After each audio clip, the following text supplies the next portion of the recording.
Good afternoon. Welcome to our session on early stage funding. Pleased to have you join us this afternoon. We have 4 panelists. We know that companies are looking for early stage, looking for funding sources, and we're pleased to present, let's say, a range of different types of funding sources. I think that's important to know that there's different kinds of funding sources, and our panelists today will talk about their role in funding early stage companies, and hopefully you'll come away with some ideas of how you need to put together a package of information to approach the right funding source to enable you to have greater success in obtaining funding. Not all funding sources are equal, as we know, and not all of them have the same kind of informational needs. So our panelists will talk about their companies, their role in the company, the kind of investment criteria that they have, and hopefully shed some light, each one of them, on what type of information will be necessary to have a meaningful discussion with them. We have about 45 minutes left. We're going to try to respect the times today. Of that 45 minutes, we'd like to leave quite a bit of the time, at least 10 minutes, perhaps even more, 15 minutes, for you to ask questions of our panelists. I think you'll get more out of it than asking the questions than just listening to our pitch up here. So with that said, if you'll hold most of your questions until towards the end, I appreciate that. And we'll start with, we'll start down at the end since you're pouring your water. That's why waitresses always do it, right? You ready to order, Bikram?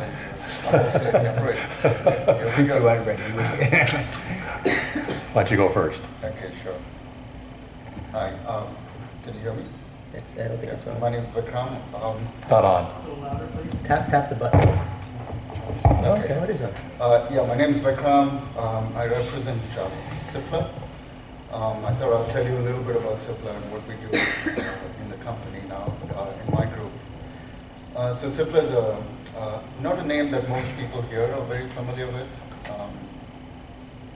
An 8-year-old company with about 20,000 people now across 120 countries where we operate, mostly with an emerging and developing markets focus. And we're a traditional generic company. We literally shaped the generic industry and set it up during wartime for what generic drugs are supposed to do, which is provide affordable medications that are life-saving. Cipla is fairly large in terms of its efforts in anti-infective space, as well as in the respiratory space.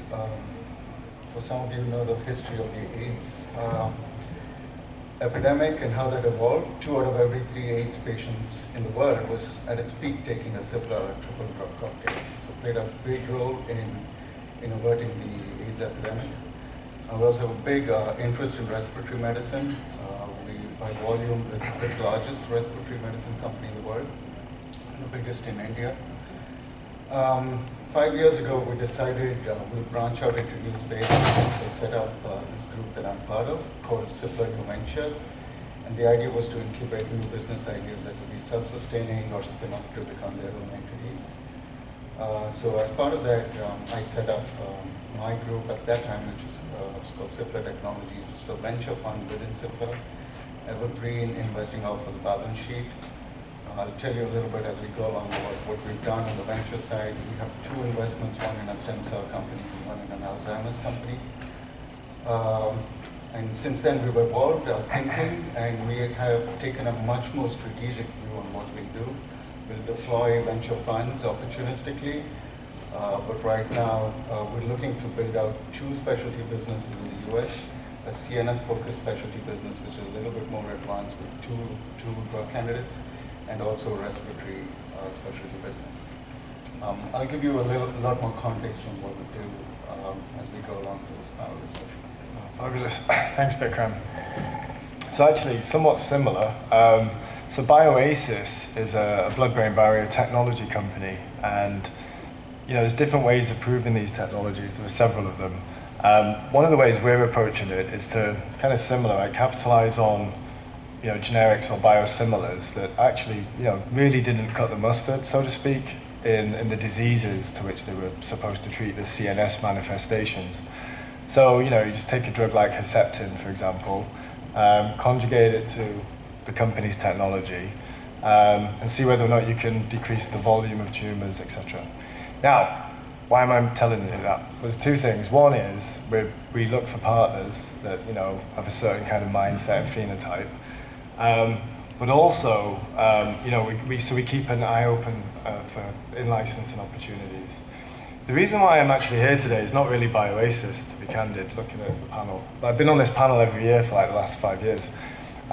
Is actually, so previously I was head of CNS business development at Bristol Myers, and business development search evaluation at Alexion, as well as head of external research scouting at Alexion as well, and set up a venture fund. So what we came up with at BMS, and the reason why this is relevant, is an algorithm by which we think you can increase the probability of success of your drug candidate. And the best way to think of it is, you put in money into a portfolio, what do you prioritize, right? How do you decide which asset to take forward? In those discussions, people say, well, they want an FDA regulatory approved endpoint. But that's actually by the by. It's how do you select which candidate you believe is the one that's most likely to work. I'll give you two examples, right? One's a good one, Biogen, aducanumab, looks absolutely beautiful. Groundbreaking data, delays the progression of Alzheimer's disease in a 12-month period. Bad example, or good example, depending on your state of mind, Axiovant, a drug that never worked in GSK's hands, was then put into thousands of patients in another set of large phase 3 trials with really not a hope in hell of working. So this whole kind of how we select, particularly in neuroscience, which assets to progress, really important. And there are different ways to decrease the risk. Thank you. So, I should probably add one thing. So we did do acquisitions and licensing deals at BMS, so we were very good at selecting assets that were likely to work. So definitely open for questions at the end as to what some of the insights might be to that. That's great. Thanks, Mark. So my name's Sunil, and I'm actually an entrepreneur since 2003, or even earlier, since 2000. And a bit of background. So my second startup, having been burnt quite heavily in the first one, we thought we'd give it one more crack. So I teamed up with my brother, Prashant, and we set up there was a lot of chemistry going into India at that time, but there were lots of problems around the project management and communication. And we thought if we could solve that problem, we'd have a good business. So we remortgaged our house a second time, chucked our money in, started with 2 people in India. We're based in Cambridge in the UK, and we started a kind of an Anglo-Indian CRO. We grew it from 2 people to about 175 chemists, about 350 people in total. And in 2011, we sold that business to Piramal, which is a mid-sized Indian pharma and other businesses company, public listed. And so we did our earn-outs and our non-competes, etc. In 2015, we started again. And we've rebuilt our chemistry engine in India. We have about 100 people there now. But this time, rather than just doing pure services, we thought we'd invest into startups. It's kind of what we learned from the first business is where we got most of our growth from, and most interesting business with when we worked with companies from the very beginning, helped them grow, and when they did their Series A and Series B and grew, the CRO did very well. So we thought it'd be more interesting to actually seed our own pipeline of clients, essentially. So we have a service business as well, and we do pure services, but at the same time, we've seeded around 19 companies, all small amounts. It's kind of angel-style funding, and we go in with other people and match grants and that kind of thing. A lot of them are in the UK, but we have done a few in the US as well. All Therapeutics, and we were on the boards of a number of them. Some are doing really well now. We're kind of only 2-3 years into it, so we're now starting to see which companies are going to sort of make it through. And we're continuing to do more of those, and we think it's a great model, and we think the CRO model's got to change, and for us to be on the same side of the fence as the entrepreneurs, we feel is a much better and more interesting way to grow these startups, and so if we help them get going in the beginning, it's better for us longer term. So that's kind of our business model.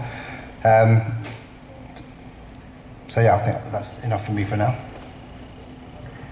Great. Thanks. So I'm Eric Schaefer. I work at Johnson & Johnson, so I'm going to be able to provide hopefully some of the perspective coming from a large pharmaceutical company.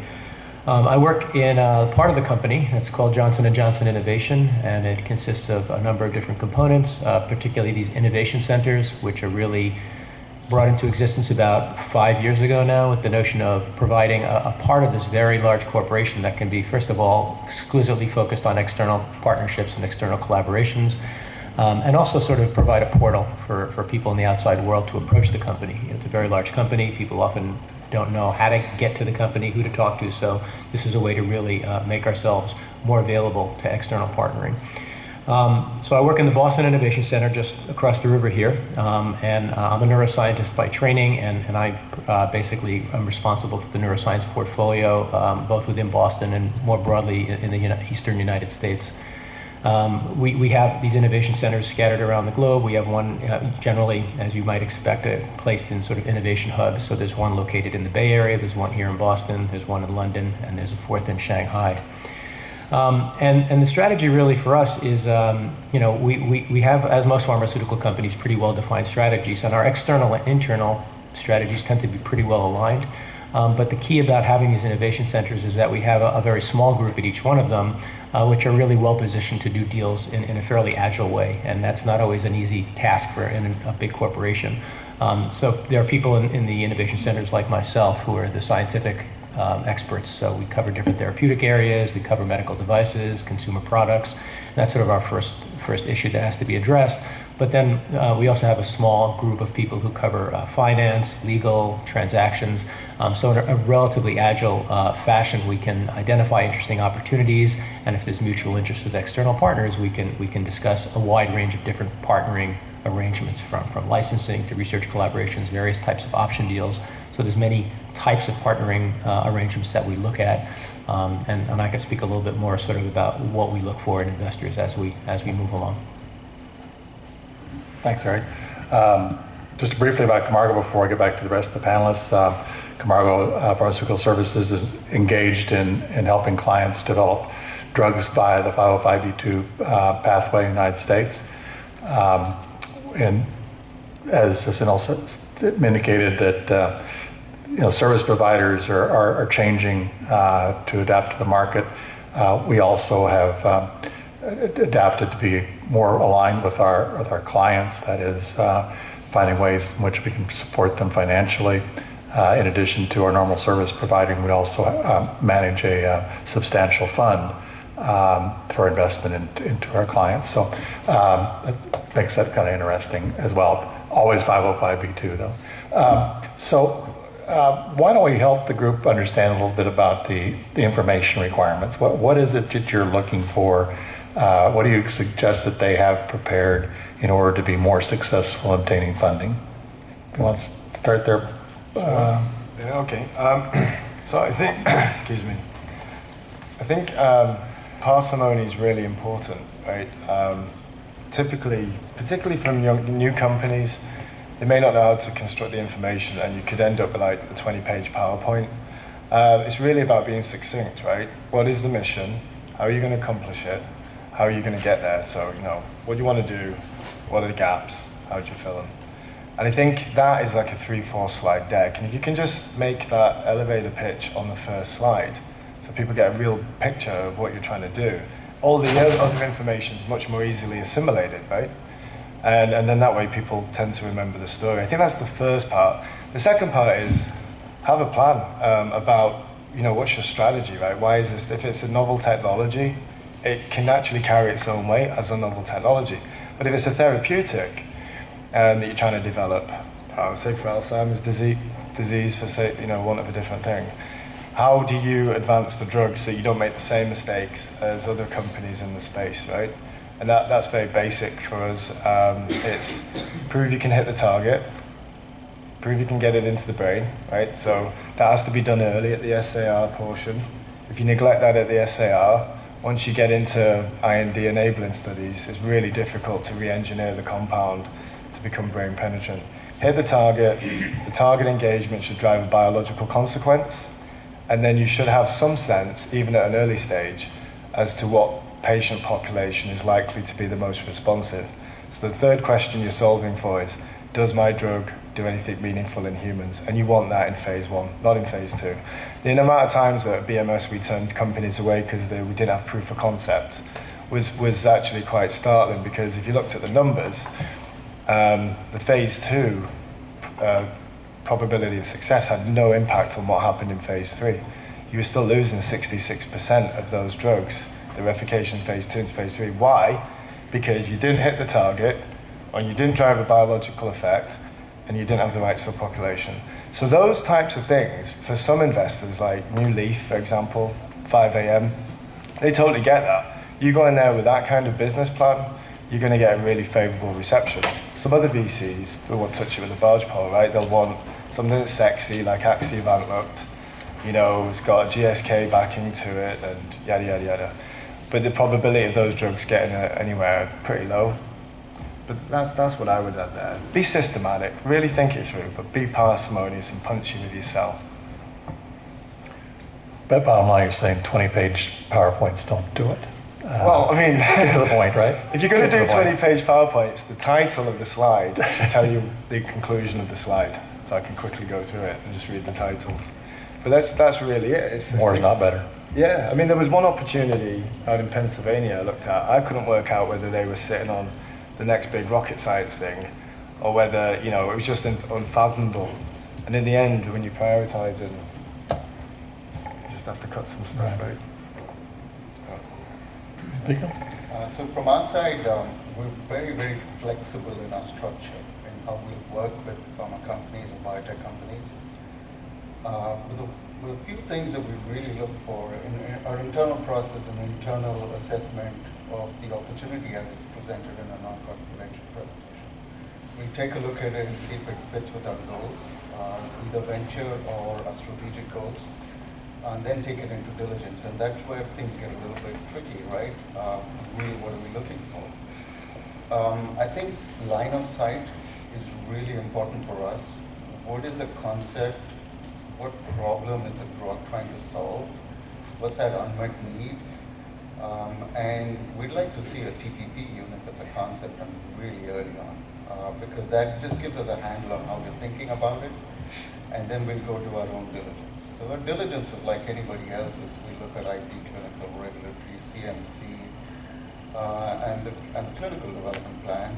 But you know, what we do a little bit differently in my group is we go on and do a full pricing reimbursement, health economics and market access assessment for any opportunity that we put into the diligence process. So we develop that value proposition alongside some of the founders that we invest in oftentimes. And we found that to be fantastic because we can see some commercial opportunities or try to develop that for ourselves internally. We understand what benchmarks we're trying to hit. And we tell the founders, look, this is how we think about it. Perhaps our thought processes align.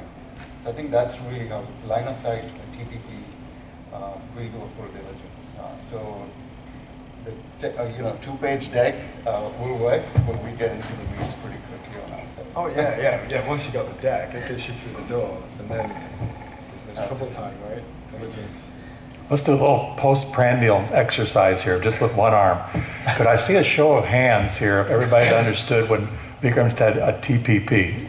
Everybody put your hands up if you know it. If you've done one, okay, pretty good. Those of you who didn't put your hands up, talk to the guy next to you that did put their hand up and ask them what a TPP is so that you know what it is, because it's essential, for example, for Camargo, for us to invest in something, it better be a compelling TPP. Eric? Yeah, sure. So there's a lot of similarities with what Mark and Vikram have said from my perspective, and I think to sum it up, there has to be a strong and convincing story around the science. You know, that's really where it starts. We're trying to develop drugs here. We have to understand what the connection is between the target and the disease, and we have to, there has to be preclinical data that makes sense. So sort of a lot of the things you've heard about.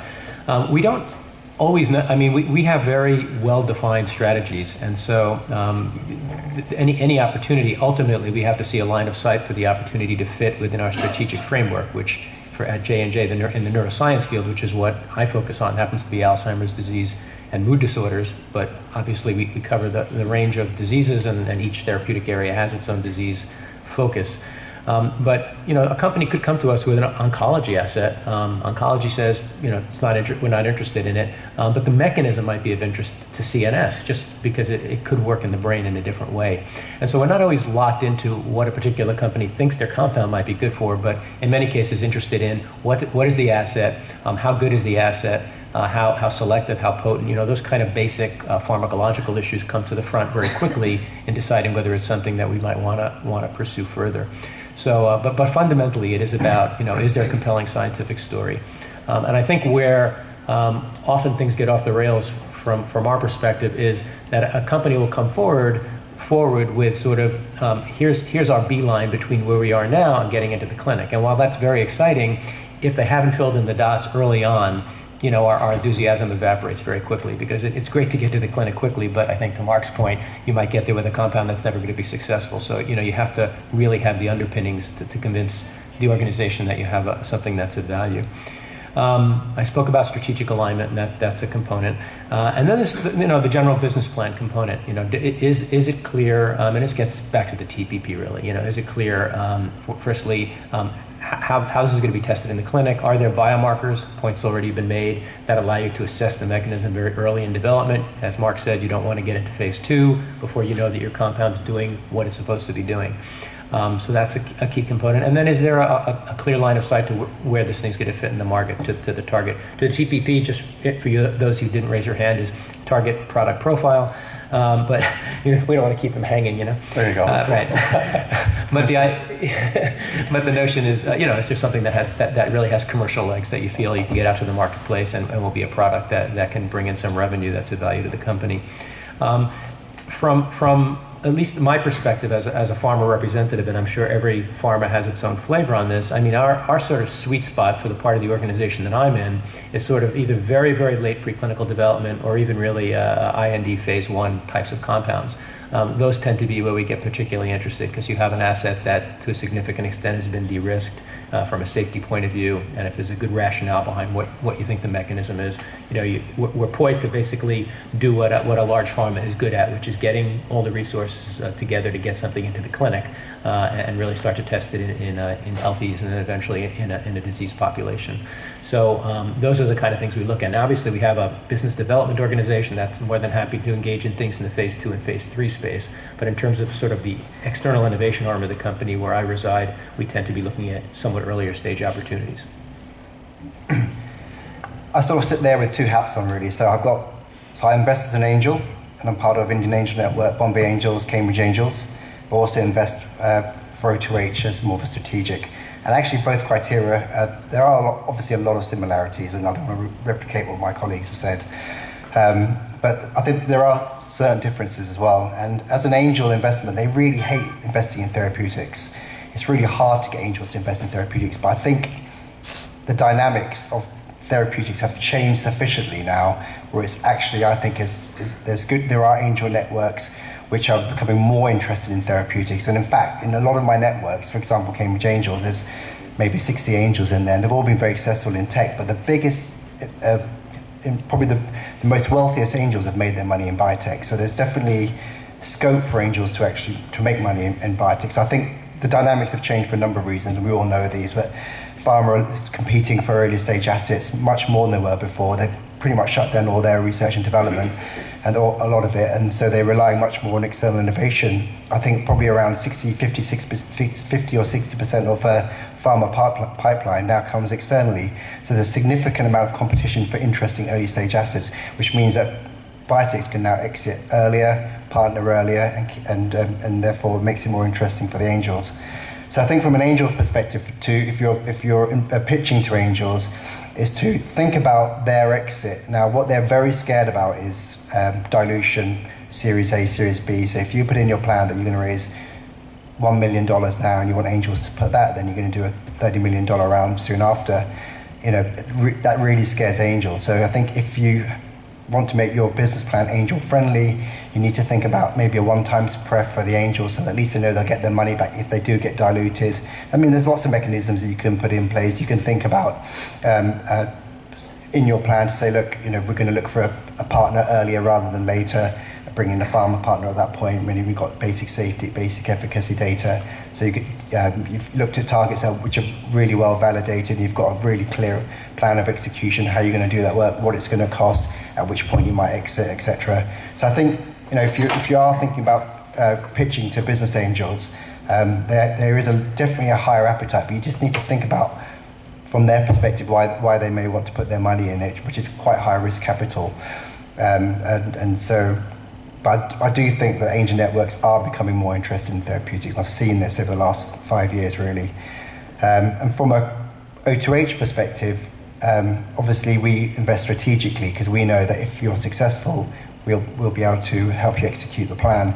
So we like to come in really, really early when there's, on a therapeutics play, when there's a hit molecule is kind of the ideal with interesting biology. I think that's probably the ideal stage that we like to start investing. Definitely the biology and the validation of the target, if some of that's worked out, that is a massive bonus for O2H because we like to leverage our capabilities to advance the asset.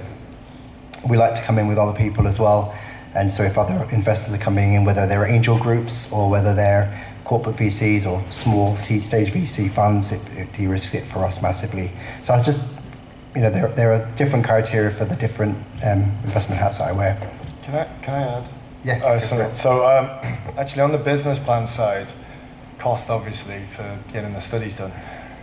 As you've heard from Sunil, on the external research or the external discovery effort, there's a huge emphasis and imperative, strategic advantage rather, to actually doing it externally. So we did a cost assessment of 20 CROs like Advena, Syngene, versus internal. So internal costs from idea to IND filing can be anywhere between $25 to $50 million when you do it internally, right? It's very inefficient, right? When we did an assessment exercise on it, we looked at 3 of the 4, the ones that we chosen that we would work with. It was literally like somewhere between $3 to $6 million to get through the IND process.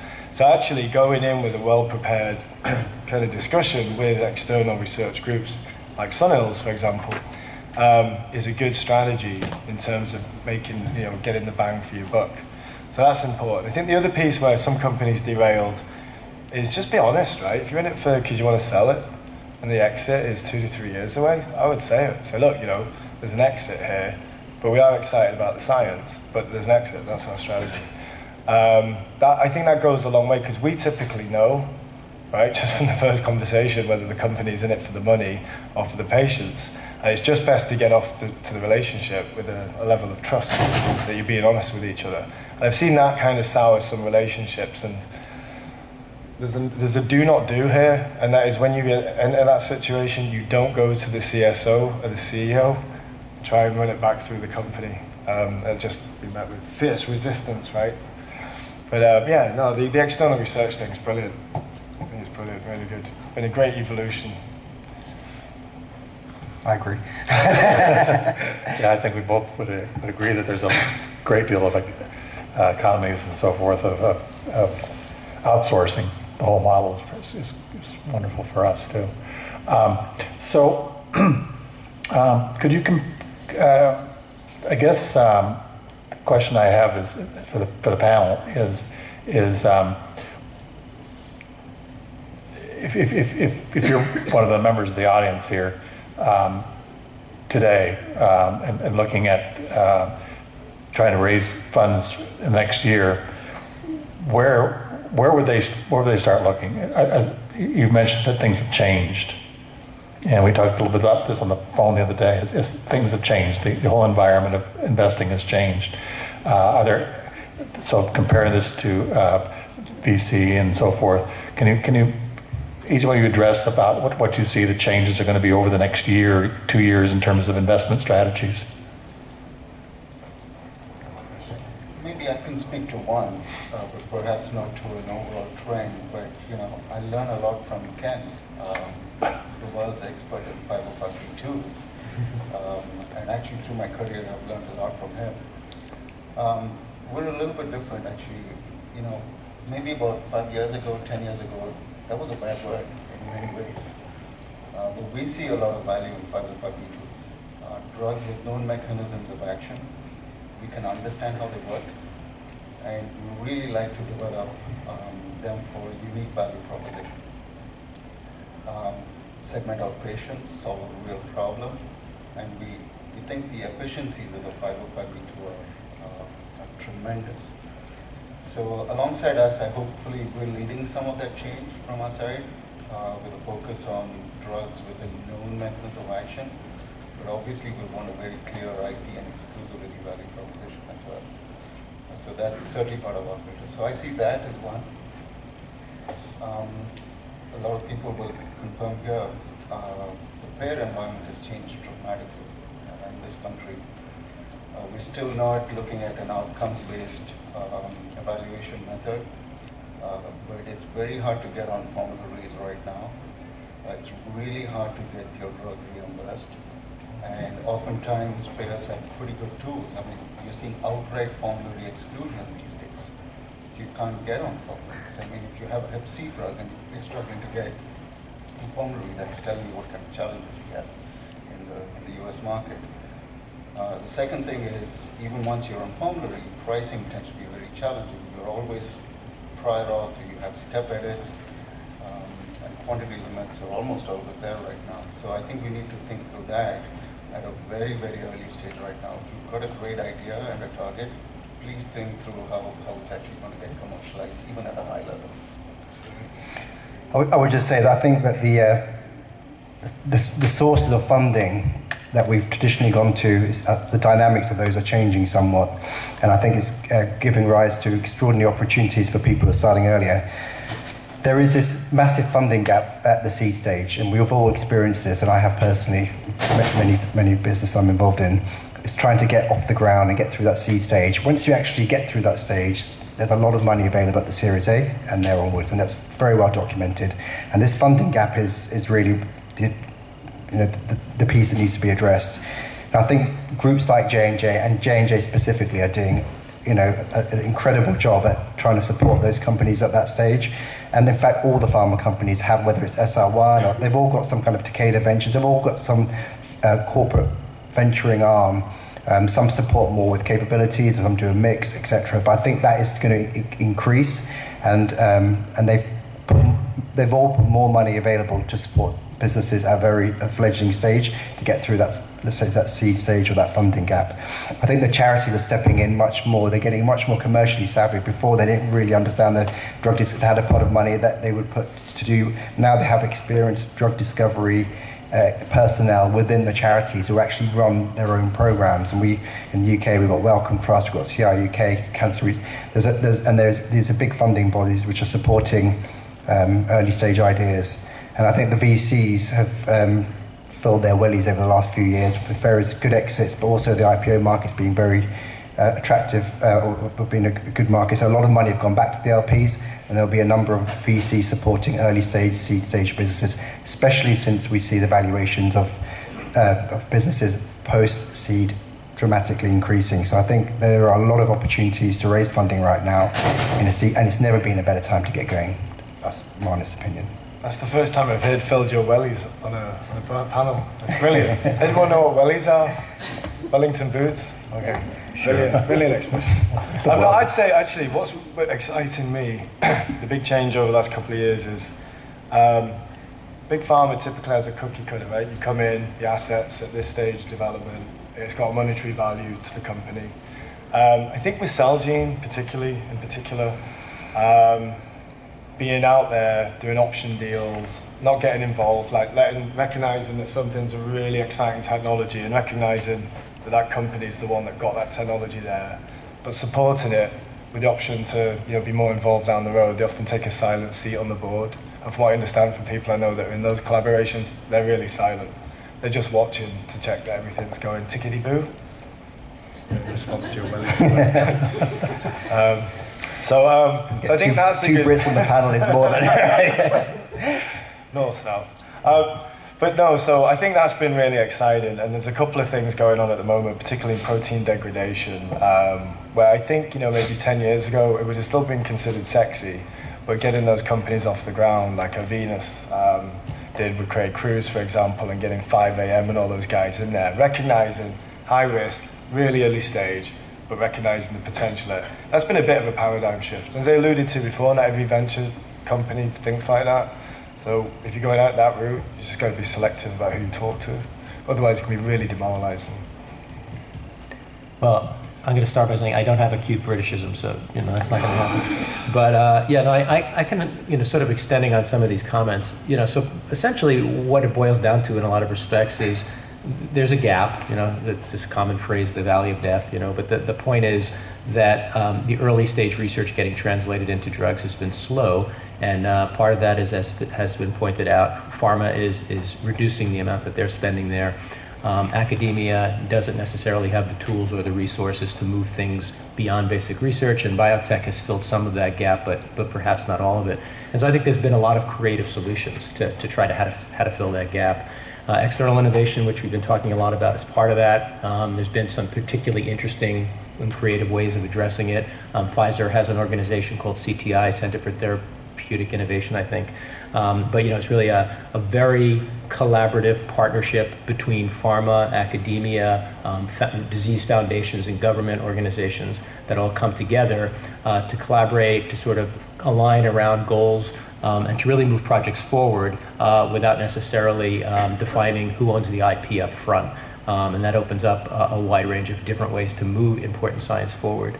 There's a particular program that we have going within J&J, which is actually funded through the Wellcome Trust organization, and involves a collection of different pharma and a collection of academic groups focusing on the problem of neuroinflammation and how neuroinflammation impacts diseases like Alzheimer's disease and various neuropsychiatric indications.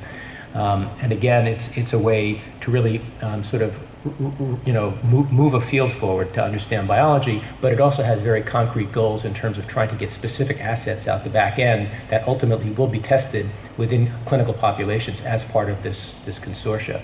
So getting groups to work together more collaboratively has it's sort of become out of necessity, because pharma don't have the resources to do it on their own, and is only going to be successful if we find creative ways to work together.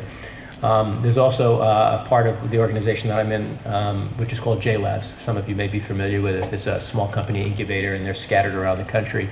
But again, that's sort of a very deliberate attempt. This is a no strings attached model. Companies come in, they pay a fairly modest rent, they get access to infrastructure and everything they need to run their laboratories, as well as being part of a group of entrepreneurs trying to get companies off the ground. And J&J doesn't necessarily have any rights, does not explicitly have any rights to what these companies are doing. Down the road, if there's mutual interest, there can be deals that are struck, but that's not by any means the criteria by which the company enters the incubator. So these ways of sort of nurturing early science are going to be critical in order to really start making some progress in getting a lot of exciting basic research moving from the lab into the clinic. Thank you. Can I open the floor up for questions to our panel? Have anybody in the audience that wishes to address a question? About 8 minutes left in the time here. Not okay. Well, let me continue on with the discussion here. I was going to add that we've seen changes in some of the in you mentioned 5 a.m.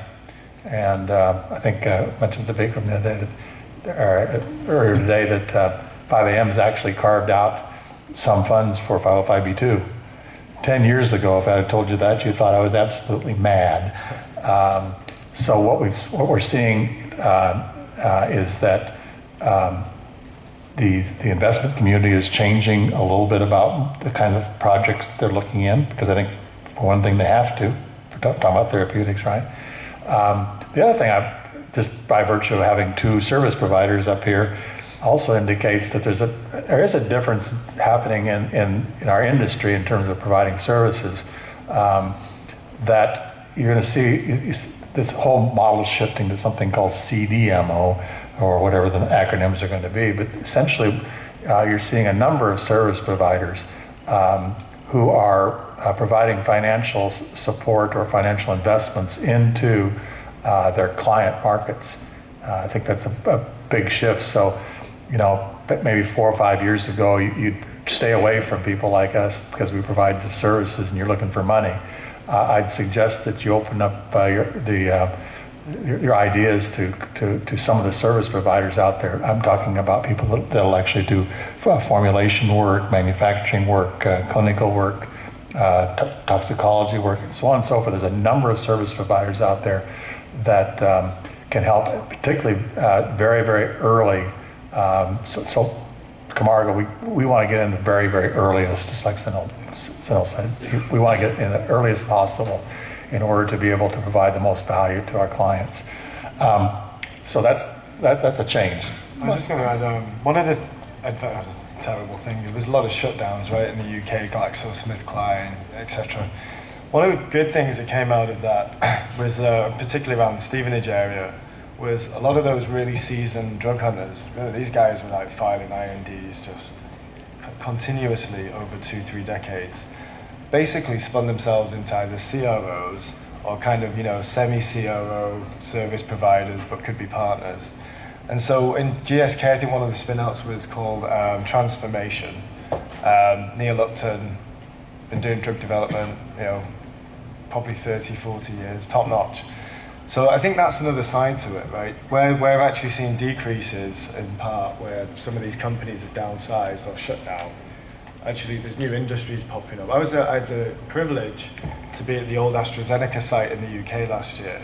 And I actually had a guy with me from AstraZeneca, and he was dreading it because he was part of the team that let everybody go. And we thought he'd be walking into this kind of morgue type environment. And what they'd done is, there was now about 30-something different biotechs there, and it was this buzzing hub of energy. It was absolutely fabulous.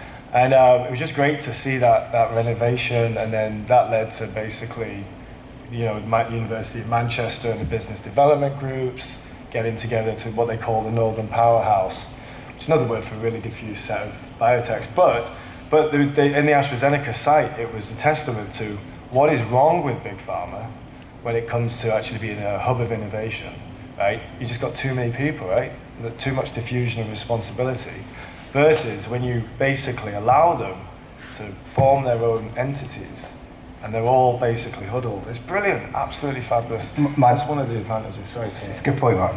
But my CSO or head of MedChem, he's went through 3 site closures in pharma companies, and quite frankly, I would never have access to people like that. But because of the site closures across the UK and other areas, not just the UK, we've now got access to that kind of top talent that we can bring in. Some people have put five drugs into the clinic, etc. We have access to that. We never had access to that before, and suddenly these guys are loving it as well. They've got a new lease of life. It's a new environment for them. It's I think smaller environments like ours, it allows them to be more creative and innovative, allow them to sort of develop their ideas more quickly, less bureaucratically. Taking nothing away from the farmer, because it was not a dig. It's a different environment, and biotechs are just a great, vibrant place to be. It's full of energy. You come to work and you want to, you think you can achieve something, you think you can take on the world, and you give it a good crack at it, and it's a great place to be. Question over here. Yeah, well, because of those CROs, actually, when trended that more and more early stage companies become more and more virtual. So I'd like to know, from an investor's perspective, is that a good thing or a bad thing, or how would you take that into account, into consideration when it comes to investment decision? Over the years, I've seen lots of different models, and lots of different models have worked. Just repeat the question. Okay. To repeat the question, the question was, what was your name, sorry? Bobby. From Bobby there. He's basically asking, what models do investors like to see? Is it virtual or a semi-virtual model, and what would be? And I can say, quite frankly, over the years I've been doing this, I've seen successful companies in all different models, whether they're completely virtual and a small team of highly intelligent scientific experts and pretty much nothing else, to those which keep outsource the chemistry and keep the biology in house, and that's their black box of knowledge, really what the investors are putting their money into. Those companies tend to, I think, attract larger amounts of money. I'm not saying they're more profitable, but those kind of platforms tend to get some of the larger VCs involved. To those companies which keep everything in-house or maybe outsource some bits of chemistry. And so I've seen the whole thing, and I think if you've got some kind of proprietary technology, having some kind of base some infrastructure to support that, I think that's a smart thing to do. But if you've just got a therapeutic only program and there's no real platform behind it, keeping more on the virtual side, I think, is a more efficient way to run the program. That's my personal opinion. But I think each company is different, and we've worked with, Heptares, for example, someone like that. They've been very successful, acquired by SoSo, but we've obviously worked with them for a long time, and they've had this semi-virtual model where they keep all the mission the same, all the biology is in-house, chemistry is done externally, to those which, Convergence, for example, did a lot more in-house and outsourced very little. They got acquired by Biogen. Carafarm, very similar, they IPO, but again, they outsourced some of their chemistry, but they kept some in-house, kept all their biology in-house, all their regulatory, etc. is in-house. It's in each company, I think, is different, but the model, Yeah, I mean, our model is very flexible. We have the advantage. Mic is on. Your mic's not on. Can you hear me? Okay. Our model is very flexible. We have the advantage of being a strategic. you have to press. Okay, we have the advantage of being a pharma company, and the one thing that we're really good at is actually making growth. So I can give you one example of a company that we invested in and how that played out. So we had a company called Chase Pharmaceuticals, our first investment. We raised 26 million internally and from outside through our investment partners. Our partners felt that it was a very strong founder group, but not drug development capabilities. So we were debating whether we should be doing that outside. Can we do something there? So we decided to actually make the drug for them, with all of the formulation and the CMC work for the drug during development. We put that into a phase 2, successfully completed a phase 2, and then we exited the company. But at the development side, we played a big role in helping the company out. The other thing that we do differently is on the IP side, we actually love helping to build our IP portfolios. I've probably got one of the best patent teams in the world. They take a litigatory perspective, obviously, so they really are able to identify weaknesses in patents. If you take a prosecution perspective, it goes through the ringer. So we built 5 patent estates for a 505(b)(2) combination product for a portfolio. We've got the best patent team in the world. I'm going to have to cut this off. We've used up our 50 minutes. Used up your 50 minutes as well. Thank you so much for attending this afternoon, and enjoy the rest of the conference.